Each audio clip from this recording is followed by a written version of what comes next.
All right, YouTube. So today we're actually outside. We're going to make this quick video on auto ISO. Some people believe that it's one of the greatest inventions ever in photography. It's actually the worst thing that brands have ever put into a camera. Let me tell you why. So if you're new, please like, subscribe here. I am Amar. I've actually been shooting for about 37 years now. Been around the block, shot a lot of things, published in Forbes, many things, right?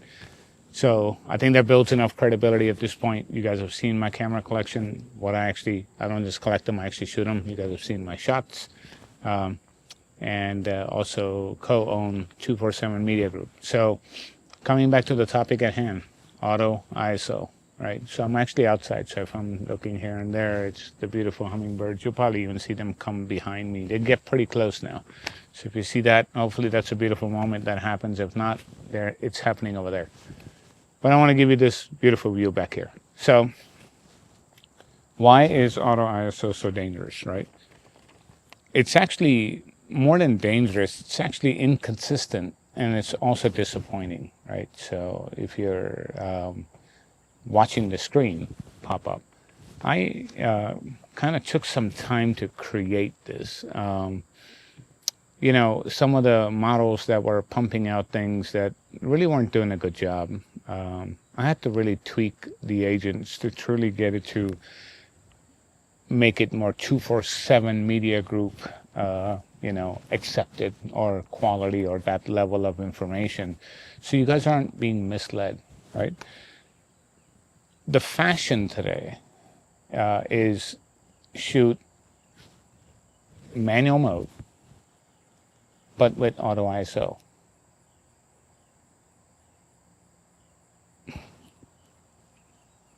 It's like driving one of those cars that has a, you know, an automatic transmission and then it has a manual shifter.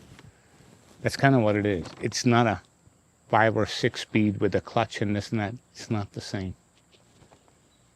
Not the same, right? Yeah, they do similar things, but auto ISO doesn't work quite the same. So what does that mean? It's very inconsistent and disappointing. What does that really mean? So if you look on the top left, you have your dial. It's in manual. You have a shutter speed dialed in. You have your aperture dialed in. And now you have this third component of the exposure, which is ISO, ESO, whatever you want to call it. It's fluctuating. So then the argument becomes, a lot of professionals use this and they put a range on it. Okay, so I put a range on it. Even then, there's no consistency, because if I shoot a shot, if I shoot a burst of 30 frames per second or 120 frames per second, like on a camera like Sony A9 II, each frame has a different exposure. You don't have consistency in your work. If you're trying to bring consistency, get off of auto ISO. Shut that thing off. Learn to expose and learn to meter for the whites. Now the people sit there and say, well, you know, with birds, you know, it's much easier because it's changing. They're going from, you know, top down, this, that, in front of, you know, trees and this and that. That's even more reason why you should not be using auto ISO, because when they go in front of trees, it fools the auto ISO. Why? Because it looks at it and says, hey, getting dark, getting dark, bump the ISO, it starts bumping, blows out the bird. But I have a little limit on it. No, you don't. Stop. Stop all this nonsense and understand exposure. The moment your metering starts to see this, that's what it does. The moment your metering, let's imagine now behind me was water. Your camera sees that, it's going to make it really dark.